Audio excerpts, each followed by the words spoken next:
আপনাদের যে আমরা কাঠের ঘানি সরিষার তেল দিই, অনেকে বলেন যে ভাই কাঠ কোথায়, এত সব ম্যাশিং লোহা। আসলে কাঠের ঘানি আপনাদের কাঠটা দেখায়, এটা দেখতে পাচ্ছেন, এটাকে ডোঙ্গা বলে অথবা বালতি বলে। এর ভিতরে আমরা সরিষা দিই। আর এই ভিতরে দেখেন, এটা হচ্ছে কাঠ, দেখতে পাচ্ছেন, এটা হচ্ছে কাঠ। আর সরিষাগুলো এই ফাঁকের ভিতর যায়, এই যে দেখতে পাচ্ছেন, এগুলো ভাঙা হয়ে গেছে, মিলিং করা হয়ে গেছে, এর ভিতর সরিষা যায়।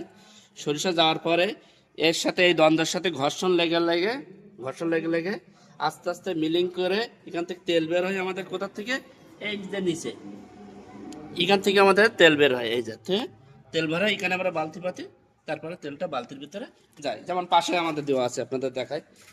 এই যে সরিষা দিয়েছি আমরা এর ভিতরে, এই যে সরিষা দিয়েছি, সরিষাটা আস্তে আস্তে মিলিং করে আমাদের এই যে ফোটায় ফোটায় তেল বেরোচ্ছে। তো কাঠের গানের এটা এটা কিন্তু আমাদের, আরেকটু দেখাই, এটা কিন্তু আমাদের তেঁতুল কাঠ।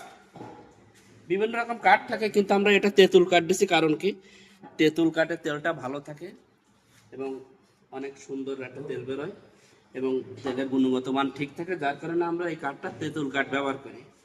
তো যারা কাঠের ঘানের প্রথম চাপের সরিষার তেল ক্রয় করতে চান, আমাদের সাথে যোগাযোগ করুন। প্রথম চাপ কেন বললাম, এখান থেকে যে তেলটা দিই, এই তেলটা সরিষা দিই, সেই সরিষাটা যে তেল আমাদের মিলিং হয়, যে তেলটা বেরোয়, সেটা হচ্ছে কোল্ড প্রেস প্রথম চাপের সরিষার তেল।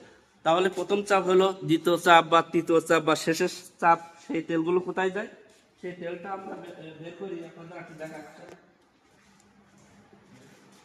এই যে তেল মিলিং করার পরে আমাদের এই প্রথম চাপে দেওয়ার পরে আমাদের এই বেরোইছে আছে এইগুলো। এর ভিতর কিন্তু এখনো তেল আছে, এই তেলটা আমরা বের করি কোথায়, এই যে মেশিন, এটা স্প্লার মেশিন বলে। এই স্প্লার মেশিন ভিতরে ওটা আমরা দেওয়ার পরে এখান থেকে আমাদের তেল বের হয়ে যায়। ওটা বেশি চাপ প্রয়োগ করতে হয়, মেশিনে বেশি চাপ প্রয়োগ করে এখান থেকে আমাদের তেল বের হয়।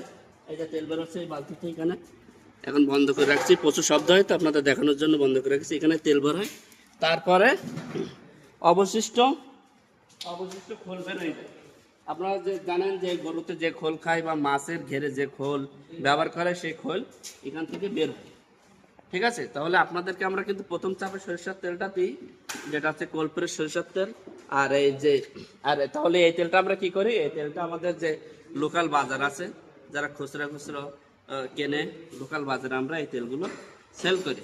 এবং আমরা ওই তেলটা ব্যবহার করার পরে তেলটা আমরা কি করি, ফিল্টার করে আপনাদেরকে দিই। ফিল্টার, এটা হচ্ছে ফিল্টার মেশিন, এখান থেকে ফিল্টার, এখানে ফিল্টার করা হয়। ফিল্টার করার পরে এভাবে